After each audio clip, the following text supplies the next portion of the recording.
Hello PGS parents, welcome back to my channel doctor Ayurveda medico. आज की video में हम बात करने वाले चरण चिकित्सा स्थान थर्ड चैप्टर ज्वर चिकित्सा अध्याय। तो इसको हम स्टार्ट करते हैं। ज्वर चिकित्सा को ज्वर चिकित्सा को फिनिश कर देंगे आज के इस पूरे लेक्चर में। जितना भी इसके डिटेल्स हैं वो सब जानेंगे, ठीक है। तो स्टार्ट करते हैं। सबसे पहले इसमें कहा गया है बीज्वर। बीज्वर टर्म दिया गया है पुनर्वसु आत्रेय को। नेक्स्ट आ जाओ, देह इंद्रिय मन संतापी सर्वरोग अग्रजो बली। ये कहा गया है ज्वर के लिए कहा गया, ये रेफरेंस याद रखना है। देह इंद्रिय मन संतापी सर्वरोग अग्रजो बली। कहा है कि प्राणी के अंत मध्य आदि में प्रलय के समय जो रहता है वो कौन है, वो ज्वर है। तो अगर कहीं टर्म आता है पतन, ध्रुव, प्रलय, तो वो आता है ज्वर के लिए, ठीक है। नेक्स्ट आ जाओ, ज्वर की प्रकृति, प्रभाव, प्रवृत्ति, इससे रिलेटेड इन सब से रिलेटेड अग्निवेश ने जो है टोटल 28 क्वेश्चंस किए थे आत्रेय से। तो उन 28 क्वेश्चंस के आंसर इस चैप्टर में दिए जाएंगे। सबसे पहला क्वेश्चन था प्रकृति क्या है, तो शारीरिक और मानसिक प्रकृति है। और अगर स्वभाव रूप प्रकृति की बात करें तो उसमें आएगा क्षय, तम, ज्वर, पापमा। तो ये ध्यान रखना कि जो ज्वर है ना उसके लिए पंचत्व, नृणाम, क्लेश्य, स्वेन कर्मणा और पापमा जैसे टर्म दिए गए हैं। कहाँ, थर्ड चैप्टर में चरक चिकित्सा स्थान, ठीक है। तो मृत्यु यानी के समय रहता है तो पंचत्व, नृणाम, स्वेन कर्मणाम, ठीक है। क्लेश्यता, पापमा, तम कहा गया है। नेक्स्ट आ जाओ, ज्वर की प्रवृत्ति के लिए कहा गया है कि ये प्रवृत्ति है इसका निग्रह और रुद्र को, ठीक है। नेक्स्ट आ जाओ, पौराणिक कथा में क्या कहते हैं कि दक्ष ने जब रुद्रकोप वीरभद्र नामक बालक और जिसका 3 शिर और 9 लोचन थे, ऐसे ध्यान रखना है, त्रिशिरा 9 लोचन, ठीक। आगे बढ़ते हैं।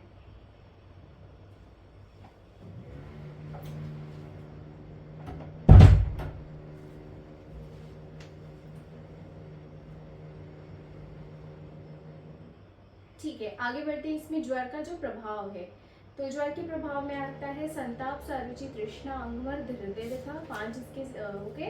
नेक्स्ट आता है ज्वर के कारण जो है वात, पित्त, कफ और 8 कारण बताए गए, वात, पित्त, कफ, द्वंद्वज, सन्निपातज, आगंतुज, ठीक है। ज्वर के अधिष्ठान बताए गए हैं शरीर और मन। और फिर आ जाओ आप, ज्वर का आत्म लक्षण क्या है, तो संताप इसका आत्म लक्षण है। ज्वर के भेद, विधि भेद से ये 5 प्रकार के होते हैं, 2-2 के पैर में। क्या क्या है वो, सबसे पहले आ जाएगा शारीरिक, मानसिक, अंतर्वेग, बहिर्वेग, साध्य, असाध्य, सौम्य, आग्नेय, प्राकृत, प्राकृत। फिर काल अकाल के भेद से, काल के बल अबल के भेद से ये 5 होते हैं जो कि विषम ज्वर होते हैं। सप्त बता दिए मैंने दोषानुसार होते हैं, और अष्ट होते हैं कारण भेद से, ठीक है। सप्त होते हैं आश्रय भेद से। नेक्स्ट आ जाओ, फिर आते हैं शारीरिक मानसिक ज्वर के जो लक्षण है वो इस तरीके से होंगे। वैचित्यमर्तमग्लानि,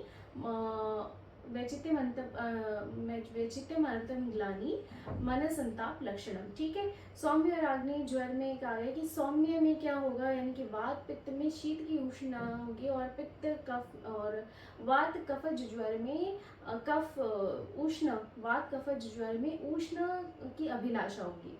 तो इसमें वात ऐसा क्यों कहा गया है, क्योंकि वात इसमें योगवाही होता है। रीजन, अगर ये असर्शन है तो रीजन में आएगा क्योंकि वात योगवाही है।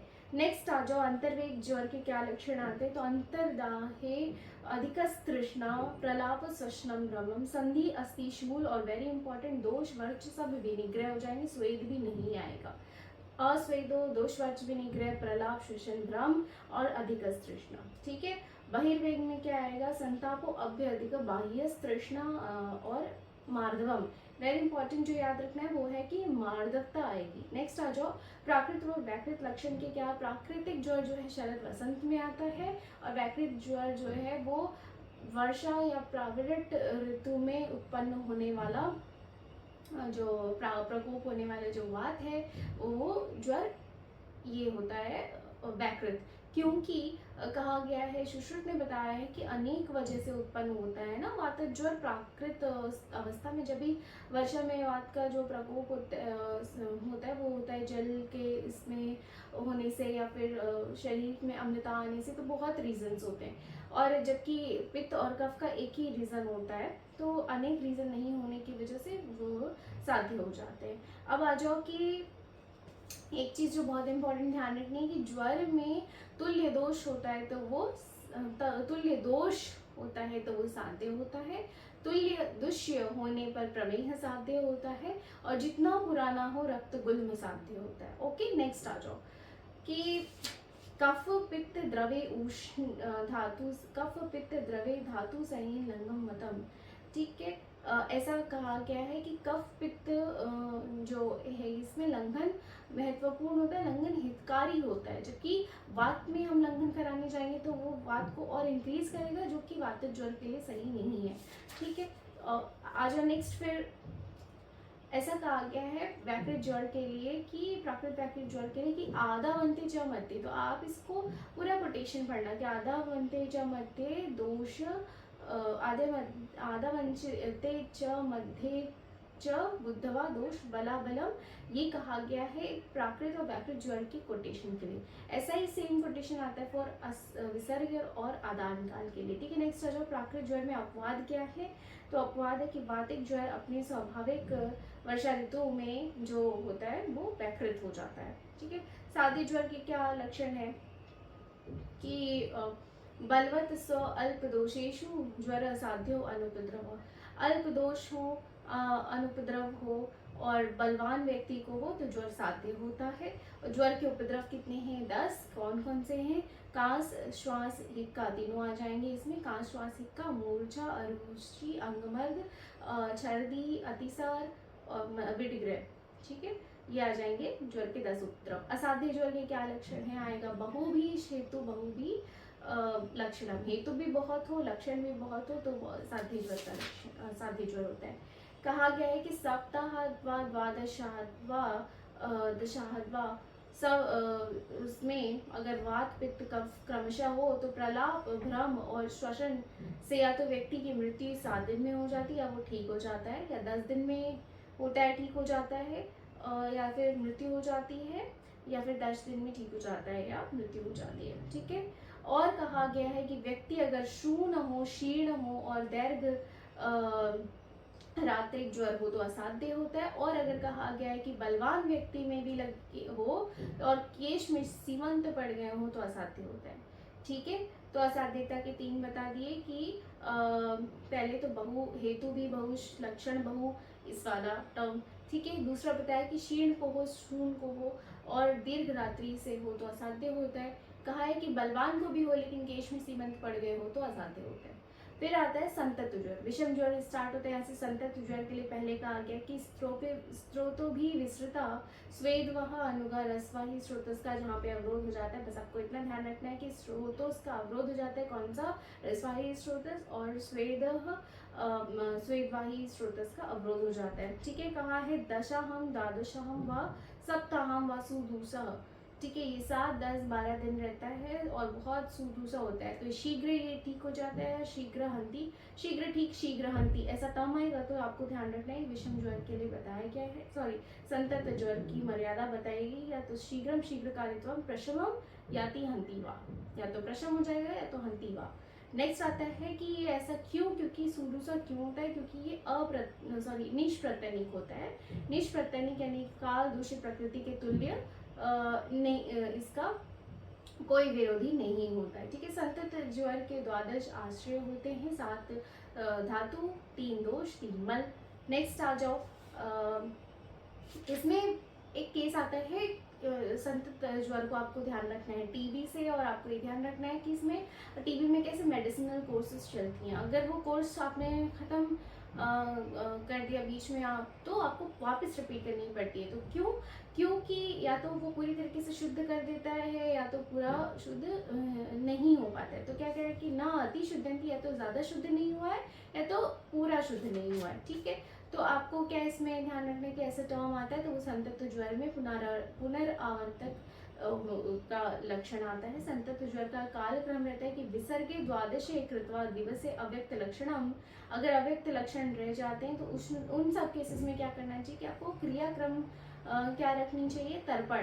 ठीक है, प्राग अवतर्पणे, तो क्या करना है? क्रियाक्रम विधो युक्त प्राग अवतर्पणे, ये टर्म आती है संतत ज्वर के कालक्रम के लिए। ठीक है, फिर परवर्ती संग्रहकारों ने इसे मधुरक नाम से किया है। और इसमें क्या आता है कि ग्रीवा मध्ये च दृश्यन्ते सर्षप उपमा स्फटिका स्फोटक दिखता है, तो वो इसका लक्षण होता है मधुरक का, जो बताया है कि ग्रीवा के मध्य में स्फोटक दिखते हैं। कैसा? सर्षप उपमा।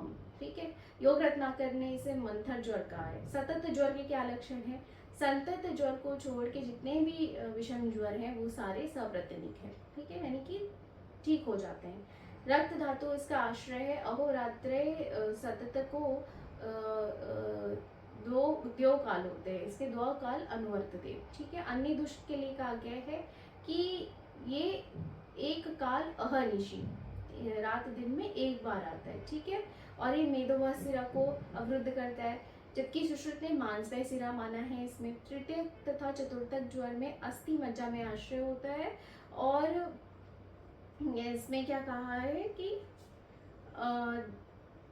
दोषों की गति के लिए कहा है कि प्रतिदिनम दिनम हित्वा तृतीयकम दिन द्वयम यो विश्रम प्रत्येति स चतुर्थक। तृतीय के लिए कहा है कि प्रतिदिनम दिनम हित्वा, एक दिन छोड़ के ऐसा आता है। और चतुर्थक के लिए कहा है कि 2 दिन विश्राम करके आता है। ठीक है। विषम ज्वर में वेग की पीरियोडिसिटी के लिए जो टर्म आई है, जो मेटाफर आया है कि अगर कहीं आता है अधिशेते यथा भूमम बीजम भूमि बीजम कालम प्ररोहति, तो ये आता है term for the periodicity of विषम ज्वर के वेग के आने के लिए हेतु बताया गया है, मेटाफर दिया गया है कि यदि शेते अधिशेते यथा भूमि बीजम काले च रोहित। ठीक है, वैसा ही। नेक्स्ट आ जाओ आप सीधे 3 प्रकार के तृतीय ज्वर बताए गए हैं, जो शिर पृष्ठ और त्रिक में होते हैं। शिर में होता है वात पित्त, पृष्ठ में होता है वात कफ, और त्रिक में होता है कफ और पित्त। ठीक। चतुर्थिक ज्वर 2 प्रकार के होते हैं, एक जंघा में, एक शिर में। जंघा में होता है कफ की वजह से और शिर में होता है पित्त की वजह से। ठीक है। नेक्स्ट आ जाओ, चतुर्थक विपर्य क्या है? चतुर्थक विपर्य में ये टर्म ध्यान रखनी, त्रिविधो धातु एक को द्विधातुस्थ। ठीक है। इन दोनों धातु में आश्रित होकर जिस ज्वर को उत्पन्न करता है वो होता है चतुर्थक विपर्य। त्रिविधो धातु एक को द्विधातुस्थ, ऐसा टर्म कहीं दिखता है, वो चतुर्थक विपर्य के लिए। इसमें क्या होता है, पहले दिन नहीं आता, बीच के 2 दिन आता है, फिर चौथे दिन नहीं आता। चतुर्थक में पहले दिन आता है, 2 दिन पहले दिन आता है, 2 दिन नहीं आता, फिर चौथे दिन आता है, ऐसा। ठीक है। नेक्स्ट आ जाओ कि भाव प्रकाशनी 9वें प्रकार का ये विषम ज्वर बताया है, जिसको कहा है उन्होंने रात्रि ज्वर। ठीक है, रात्रि ज्वर। इसमें वात कफ साम अवस्था में होते हैं और पित्त मंद अवस्था में होती है। ठीक है। विषम ज्वर सन्निपातिक होता है। फिर उसके बाद क्या क्या है, ज्वर में कारण क्या होता है? ज्वर का कारण क्या होता है? ज्वर का कारण होता है ऋतु अहोरात्र दोषाणाम मनश्च बल अबलात् काल अर्थ वशाच ज्वर तम तम प्रपद्यते। ठीक है, कि ऋतु काल और दोष मन, ऋतु दोष काल मन, इनके बल अबल, बस इतना ध्यान रखना है कि इस वजह से ज्वर उत्पत्ति का कारण बताया गया है। नेक्स्ट आ जाओ धातुगत ज्वर, एक एक लक्षण इंपॉर्टेंट है। सबसे इंपॉर्टेंट है रस धातुगत ज्वर, जिसमें लक्षण आता है गुरुत्वम दैनम उद्वेगम सदनम छर्दिम अरोचकः रसस्थितो बहिस्ताप। इसमें क्या बहिस्ताप आता है, बाहरी ताप ज़्यादा फील होता है, तो वो रस धातुगत ज्वर है। उसमें जो है जब आप देखोगे मोस्टली हमको रस धातुगत ज्वर ही होता है, जो नॉर्मल फीवर है वो रस धातुगत होता है। तो वो बहिस्ताप वहाँ पे लक्षण आएगा, टेम्परेचर बढ़ा, ऐसे करेंगे फील होगा हमें टेम्परेचर बढ़ा हुआ है। और क्या कि पेन हो रहा होता है पूरे बॉडी में, अंगवर्ध ध्यान रह जाएगा, विजृंभणा, पूरे दिन ऐसे नींद टाइप और आलस टाइप आता है। विजृंभण दैन्यम उद्वेग गुरुत्वम सदनम, समटाइम्स सर्दी होता है और अरोचक फील होता है, कुछ खाने का मन नहीं करते, तो ये रस धातुगत हो गया। रक्त धातुगत में इंपॉर्टेंट है सरक्त स्टीलम, ध्यान रखना है, बाकी सब याद हो जाएगा। और प्रलाप जो लक्षण है वो रक्त में भी आता है, मांस छोड़ के मेद में भी आता है। ठीक है, रक्त और मेद में आता है प्रलाप लक्षण। मांस धातु में क्या होता है, अंतर्दाह सतृणमोह, अंतर्दाह होगा मांस, सतृणमोह ग्लानि विटकता गात्र विक्षेप आएगा टर्म इसमें, और विक्षेपण गात आएगा मेद छोड़ के अस्थि में। ठीक है, फिर आ जाओ मेद धातु में स्वेद तीव्र होगा, पिपासा प्रलाप वम्य अभीक्षणम स्वगंध असहत्वम चमेव स्थित। अस्थि में आएगा विरेक, वमन सब हो रहा है, प्रपूजन हो रहा है, विक्षेपण गात। अब मज्जा में कंडीशन वर्ड हो चुकी है, इका श्वास का सब आ रहा है, तम दर्शन हो रहा है, तम दर्शन, और शुक्र में मृत्यु हो जाती है। मर में छेदो बहिष्यत्यम अंतर्दाहो मज्जा के लिए आएगा। शुक्र धातु में तो खैर प्राण वायु अग्नि सब उसको छोड़ चुके होते हैं और वो नियरली यमराज के पास पहुंच चुका होता है, तो ऐसा टर्म आएगा स अर्ध गच्छति असो विभु। ठीक है, आधा तो वो भगवान के पास पहुंच चुका होता है ऐसा। ठीक है, अस्थि मज्जा कृच्छ होता है, उसके पहले वाला साध्य होता है, और शुक्र असाध्य होता है। नेक्स्ट आ जाओ द्वंद्व ज्वर वातपैतिक ज्वर के क्या लक्षण आता है, शिरोरुक, पर्वणाम भेद, प्रहर्षण, स्वप्ननाश, और ये टर्म ध्यान रखनी बस। ठीक है, स्वप्ननाश तक। फिर वात श्लेष्मिक ज्वर के क्या लक्षण आते हैं, इसमें आता है पर्वणाम च रुक, पर्व भेद आता है वात पित्त में, और वात कफ में आता है पर्वणाम च रुक। ठीक है, स्वेद अप्रवर्तन, शिरोग्रह, प्रतिशाय, संतापो, मध्य वेग। ठीक है, श्लेष्म पित्तिक ज्वर में आता है मुंह मुंह करके टर्म आएगा, और लिप्त तिक्त अस्थिरता, ये ध्यान रखना है। त्रयोदश सन्निपातक ज्वर में एक ही ध्यान रखना है आपको, रक्त वेद मूत्रता आएगा पित्त उल्बण सन्निपातक ज्वर में, पित्त उल्बण कफ वातहीन में, और हरिद्र मूत्र नेत्र आएगा पित्त उल्बण मध्य कफ हीन वात में। ठीक है, अब वेरी इंपॉर्टेंट आता है इसमें समसन्निपात ज्वर के जो लक्षण आते हैं, तो इसमें शणे दाहे शणे, ये शणे शणे करके आएगा समसन्निपात में, मुंह दाव मुंह शीत आएगा कफ पित्त वात श्लेष्मिक में, सॉरी कफ श्लेष्मिक पित्त, हाँ श्लेष्म पैक्टिक ज्वर में, श्लेष्म पैक्टिक कफ और पित्त वाले में मुंह मुंह टर्म आएगा समसन्निपात में, शणे दाह शणे शीतम अस्थि संधि रुजा, सहस्रावे कलुषे रक्ते निर्भुग्ने च अपि दर्शनम, निर्भुग्न दर्शन, मंडलानाम च दर्शनम। ठीक है, और सिर में लोठन, निद्रानाश, दीर्घता, व्रतत कंठ पूजन, परिदग्धा खर स्पर्शा, और ऐसा लगेगा कि कान में आवाज जा तो रही है लेकिन सुनाई कुछ नहीं दे रहा है, तो शूके आवृत कंठ, कर्णों से अरुज, इस तरीके के लक्षण आएंगे समसन्निपात ज्वर में। ठीक है, नेक्स्ट आ जाओ, इसमें दोषों का पाक भी चिर से होगा, तो चिरात पाकम दोषाणाम। फिर इसमें नाम दिए गए हैं 13 प्रकार के ज्वरों को, तो आपको ये ध्यान रखना है, बब्रू शीघ्रकारी, भल्लू, विस्फारक, कंपन, आशुकारी, वैदारिक, याम, कर्कट, कर्कट, और सम्मोहक, पाकल, कूट पाकल। ठीक है, बबरू, शीघ्रकारी, भल्लू, आपको ध्यान रखना है कि वीपी के, ठीक है, जो हमने स्टार्टिंग के द्वंद्व ज्वर पढ़े ना, द्वंद्व ज्वर आपको ध्यान रखना है, द्वंद्व ज्वर में वीपी, वीके और केपी, इस तरीके से टर्म से पढ़ा था हमने, तो आपको ध्यान रखना है बबरू, शीघ्रकारी, भल्लू और द्वंद्व ज्वर। नेक्स्ट आ जाओ जिसमें हमारा वात, सॉरी वात पित्त कफ उल्बड़ में है, लेकिन बाकी के जो दो हैं जैसे कि वो हीन में है। जैसे हमने द्वंद्व ज्वर पढ़ा, वीपी, वी के और पी के, ये जो थे हमारे उल्बड़ में थे। फिर नेक्स्ट जो हम 3 पढ़ रहे हैं उसमें हमारा वीपी, वी के और पी के क्षीण अवस्था में है, तो आपको रिस्पेक्टिवली याद रखना है, जब कफ और पित्त हीन है तो विस्फारक नाम है, वात और कफ हीन है तो कंपन है, और वात और पित्त हीन है तो आशुकारी। तो बब्रू, शीघ्रकारी, भल्लू, विस्फारक, कंपन, आशुकारी 3 याद हो गए। कूट पाकल आपको याद रखना है, और पाकल आपका हो जाएगा पित्त उल्बड़, वात मध्य हीन कफ। ठीक है, पाकल। क्रकच, कर्कट, याम्य और समूहक आपको याद रखने हैं। ठीक, नेक्स्ट आ जाओ, सन्निपात ज्वर की साध्य साध्यता में कहा है कि दोष विबद्ध हो, नष्ट अग्नि हो और सर्व संपूर्ण लक्षण हो तो असाध्य हो जाता है। आगंतुक ज्वर के भेद बताएगा अभिघात, अभिशंग, अभिचार, अभिशाप। ठीक है, अभिघात के लक्षण, अभिघात ज्वर के निदान नहीं संप्राप्ति लक्षण देखो तो आप इसमें देख पाओगे कि वायु रक्त की वजह से होता है अभिघात, और शोक वैमनस्य, यही सारे लक्षण आते हैं। अभिशंग जो होता है वात पित्त की वजह से होता है, लेकिन अगर भूत अभिशंग है तो त्रिदोष के कारण होता है।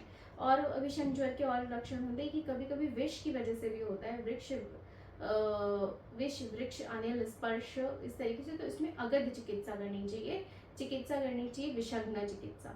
अभिचार और अभिशाप में क्या होता है, सिद्धा नाम जब प्रवर्तते, ये आया है कि सिद्धों के द्वारा जो शाप वगैरह दिए जाते हैं ना, शाप, तो उसकी वजह से होता है।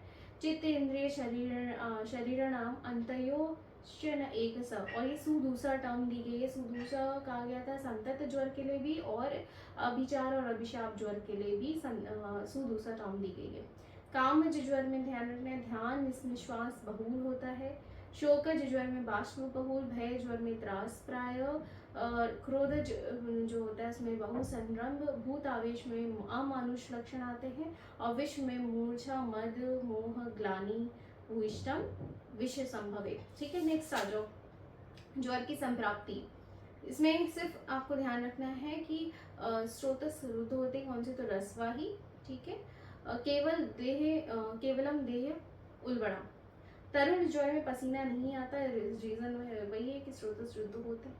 आम ज्वर की क्या लक्षण है, वही जो एक आम का लक्षण होता है, हृदय से अविशुद्धि, तंद्रा आलस्यम, दोषाणाम अप्रवर्तनम, लाला प्रसेक हृल्लास आएगा, शुन्नासम वीरसम मुखम, सब स्तब्ध सुप्त गुरुत्वम च गात्राणाम बहुमूत्रता। वेरी इंपॉर्टेंट कि बहुमूत्रता तो होगी लेकिन न विडिचीर्णा न च ग्लानि आएगा।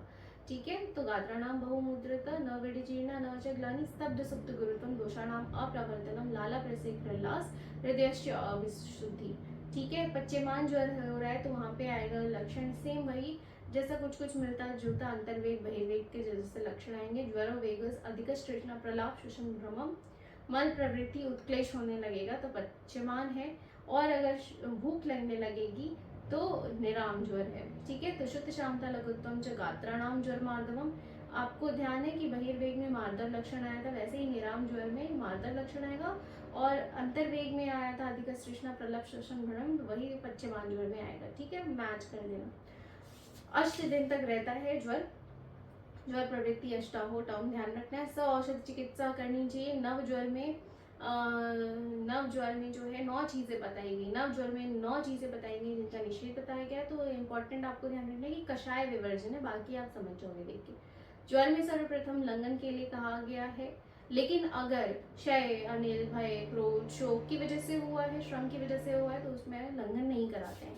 नेक्स्ट आ जाओ, लंघन क्यों कराया जाता है, उससे संदूषित होता है अनिल, और बीजवरत्वम लघुत्वम, 3 चीज बताई है, संदूषित, बीजवरत्वम, लघुत्वम। ठीक, उल्लंघन कब तक कराना चाहिए, जब तक प्राण विरोधी ना हो। दोष पाचक साधन बताए गए हैं। चिकित्सा सिद्धांत है ज्वर का लंघनम स्वेदम कालो यवागु को। ठीक है, तो सबसे पहले हमने लंघन पढ़ लिया। अब आ जाओ स्वेदन। तो स्वेदन मतलब कि आपको ध्यान रखना है, स्वेदन में जल का भी प्रयोग करते हैं, जल से भी स्वेदन करा सकते हैं। उष्ण जल पिला पिला के नहीं, गर्म पानी पियो तो स्वेदन आने लगता है, स्वेद होने लगता है वैसा। तो जल पहले ध्यान रखना है कि अगर वात कफ की वजह से ज्वर हुआ है तो आप उष्ण जल पिलाओ, लेकिन अगर पित्त मध्य उत्थ ये है ज्वर है तो उसमें आप उष्ण जल मत दो, उसमें आप तिक्त रस से श्रित किए हुए जल का पान कराएं। और ये कैसा होता है, दीपनम पाचनम शोधनम रुचि स्वेदकरम शिवम। वेरी इंपॉर्टेंट टर्म ध्यान रखनी है उष्ण जल के लिए। षडंग पानी कंटेंट याद रखने, वस्ता परपटक चंदन उच्च नागरे, चंदन उशीर चंदन उदिच्य नागरे। ठीक है, ज्वर में वमन कर्म कराते हैं। कफ की प्रधानता हो, उत्कृष्ट दोष हो, अमाशय में स्थित हो तो कराना चाहिए। तरुण ज्वर में वमन का निषेध होता है। अगर तरुण ज्वर में वमन कराया है तो आना होगा, हृदरोग, श्वास होगा। आम दोष में अगर कहा कि उत्कृष्ट दोष नहीं है, आम दोष है, उसमें वमन कराया तो क्या होगा, पहले तो मेटाफर याद रखना, जैसे कच्चे आम से रस नहीं निकलता है, मैंगो जूस नहीं बनता है, वैसे ही आम दोष में निष्कासन असुनिरहरा टर्म कही गई कि निकल नहीं पाता है। ठीक है, ज्वर में यवागु के लिए कहा गया है कि वमेन करा दिया, लंघन करा दिया, अब हमें यवागु पिलाना है। 6 दिन तक यवागु प्रयोग के लिए कहा गया। यवागु से लाभ बताए गए हैं कि वो जो है द्रव उष्ण होने के कारण वात मूत्र पूरी इनका अनुलोमन कराता है, उष्ण के कारण स्वेदन कराता है, और द्रव होने के कारण तृप्त प्रशांत कराता है, तृष्णा का प्रशांत कराता है, और सर होने के कारण लघुता लाता है, ज्वर सातम्य होने के कारण ज्वरग्न होता है, इसलिए हमें देना चाहिए। लेकिन अगर मध्य समुत्थित ज्वर हो तो उसमें नहीं देना चाहिए वागु। मध्य समुत्थित मदात्य नित्य जो ग्रीष्म पित्त कफ अधिक, इन सब के केस में यवागु न दे करके क्या ऊर्ध्वग्रह पे भी ध्यान रखना है कि इसमें यवागु नहीं देते तो क्या करते हैं, तर्पण अग्रह, तर्पण कर्म करते हैं। ठीक है। ज्वर में कषाय देने की अवधि, जब पाचनम शमनीय व कषाय पायेत भिषक, टर्म ध्यान रखने की पायेत भिषक टर्म जो है वो कषाय सेवन के लिए बताया गया है। 6 दिन व्यतीत तो हो जाने पर कषाय देना चाहिए। 6 दिन तक तो यवागु पिलाना है, 6 दिन के बाद कषाय देना है। क्या टर्म आई है, पायेत भिषक। ठीक है। नेक्स्ट आ जाओ कि अगर नव ज्वर में कषाय दिया तो स्तंभन होगा, विपच्य होगा और पाचन नहीं होगा। दोषा बद्धा कषायणाम, कुछ नहीं, बस आपको ध्यान रखना है कि स्तंभन होगा। यवागु पान की बात कर्तव्य क्या है, यवागु पिला लिया, उसके बाद अम्ल या अनम्ल जांगल मांसरस 10 दिन तक, 10 दिन तक क्या करना है, जंगल मांसरस देना है, चाहे वो अम्ल हो चाहे अनम्ल हो, वैसा। ठीक है। नेक्स्ट आ जाओ ज्वर में घृत पान की अवस्था, कफ मंद हो, वात पित्त उत्कृष्ट हो, तो उस परिपक्व दोष हो तो तब हमें घृत पान देना चाहिए। कहा है कि अगर 10 दिन बीत जाने पर भी कफ उत्तर है, वात पित्त कम है, मतलब कफ उत्तर है, तो उसमें नहीं देना चाहिए। तो तब आई न सर्पी पायेत वैद्य, पायेत भिषक कषाय देने के लिए कहा है, लेकिन पायेत वैद्य आया है घृतपान नहीं देने के लिए जब कफ उत्क्लिष्ट हो। फिर कहा है मांसरस देना, ये अनम्ल जांगल मांसरस देना, लघु हार देने के क्या लाभ हैं, तो बलम ही अलम निग्रहाय दोषाणाम बलकृत च। नेक्स्ट आ जाओ ज्वर में दुग्धपान कब देना चाहिए, जब दाह तृष्णा हो, बद्ध प्रच्युत दोष हो, निराम की अवस्था हो तो दुग्धपान देना चाहिए। विरेचन की अवस्था आ जाती है जब ही अक्षीण बल मांस और अग्नि, बल मांस और अग्नि अक्षीण हो तो विरेचन दें आप। और अगर क्षीण व्यक्ति है तो उसमें विरेचन नहीं देना चाहिए, उसमें बस्ती या दुग्धपान देना चाहिए। निरु बस्ती के क्या लाभ है कि परिपक्व दोषेषु प्रयुक्तम शीघ्र महावेद, संसरण का प्रयोग हमें तब करना चाहिए जब पित्त और कफ पित्त की उर्बणता हो, लेकिन अगर तीनों दोषों का शमन करना हो या क्षीण व्यक्ति में तो निरूह बस्ती देनी चाहिए। अनुवासन बस्ती कब देनी चाहिए, जब पुराण ज्वर हो और रुक्षबद्ध पुरीश हो। ठीक है। जब जीर्ण ज्वर हो और विबद्ध इंद्रियेषु तो नस्य कर्म करना चाहिए।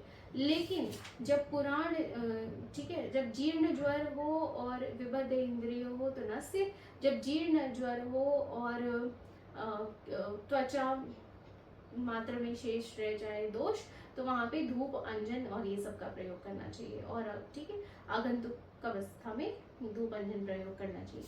नेक्स्ट आ जाओ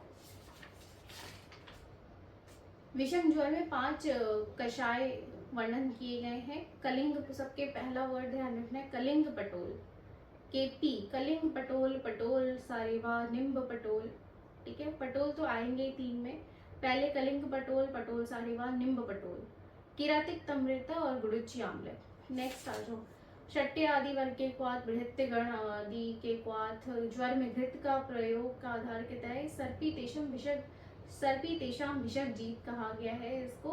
और नेक्स्ट आ जाओ आप वासा आदि घृत। नेक्स्ट आ जाओ केवल दुग्ध का प्रयोग कहा गया है कि टर्म हो कि चतुर्गुण मिला करके जो जल में जो चतुर्गुण जल मिलाकर जो दूध पीते हैं वो ज्वर हर माना गया है। और धारोष्ण पेय मतलब सीधे धार पेय पी रहे हैं तो वो वात पित्त हर कहा गया है ज्वर। ठीक है। जीर्ण ज्वर में दुग्ध की श्रेष्ठता बताई गई, इसके लिए टर्म आया है भेषजे श्रुतम, टर्म आई है जीर्ण ज्वर के लिए में दुग्ध की अवस्था के लिए, दुग्ध की श्रेष्ठता के लिए। ठीक है।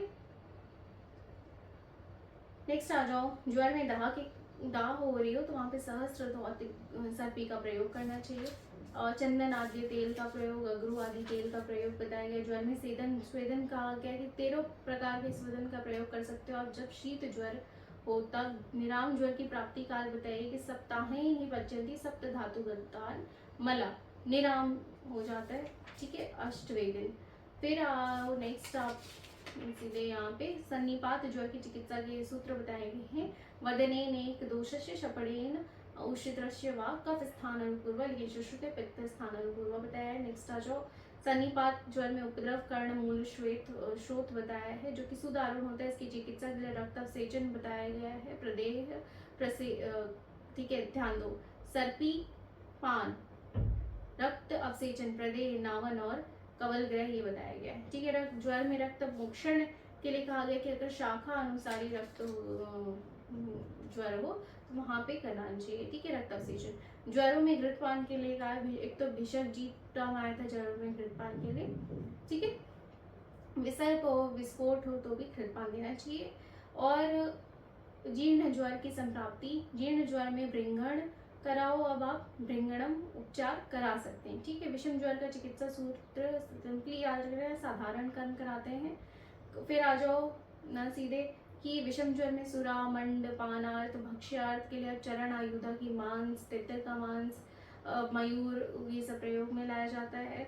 और कहा गया है कि वेग के समय कर्तव्य क्या होता है कि स्थापना और यापना बस्ती के लिए कहा गया है विषम ज्वर में। और क्या कहा गया है कि आप अंजन दे सकते हो, नस्य दे सकते हो। दैव्य पार्श्व चिकित्सा, मणिनाम धारणम, इस तरीके से टर्म आएगी।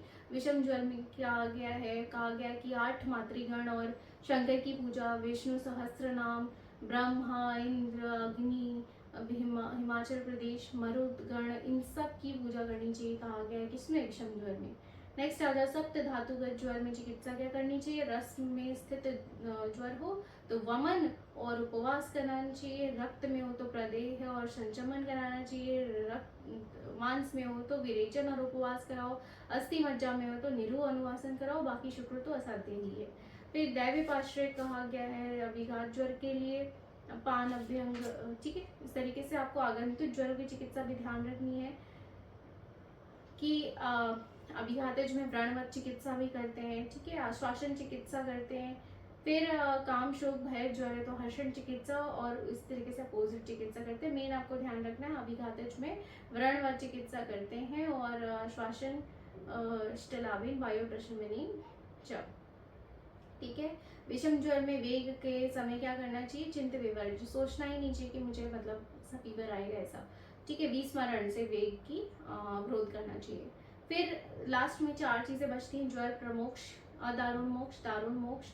ज्वर निर्मुक्त हो चुके हैं उसके क्या लक्षण है, पुनरावर्तक ज्वर और उसमें क्या ट्रीटमेंट रहेगा ये। ठीक है, आ जाओ ज्वर में प्रमोक्ष के क्या लक्षण है। प्रमोक्ष में आएगा कूजन, स्विन अंगो वेपते लिए थे, मुंह, शीतांग, जो सब इमेजिन करना है जो पैरासिटामोल खाने के बाद से लेकर के पसीना आने तक जो भी हमें फील होता है। तो क्या होता है, पहले पैरासिटामोल खाया बहुत ही, अब मैं ब्लैंकेट ओढ़ के सो गई हूँ तो मुझे बहुत पसीना आएगा, कूजन करूँगी क्योंकि बहुत गर्मी हो रही है। तो स्विन अंगो विपते लिए थे, मुंह, शीत, पसीना आ गया है तो क्या होगा कि शीतांग हो जाएगा, अब ठंडा लगेगा। ठीक है, विसंज्ञो ज्वर वेगर तो सक्रोध इव वीक्षते, क्योंकि क्रोध आएगा ना ब्लैंकेट ओढ़ के उतनी गर्मी में और भी गर्मी, तो क्रोध, कूजन, शीतांग, स्विनंगो विपलीति। ठीक है, दारुण मोक्ष क्या होता है कि जो क्रिया करने पर आसानी से चला जाता है ना, वो दारुण मोक्ष कहते हैं उसको, कि सत क्रिया दोष हक्तव्य विमुंचति दारुणम।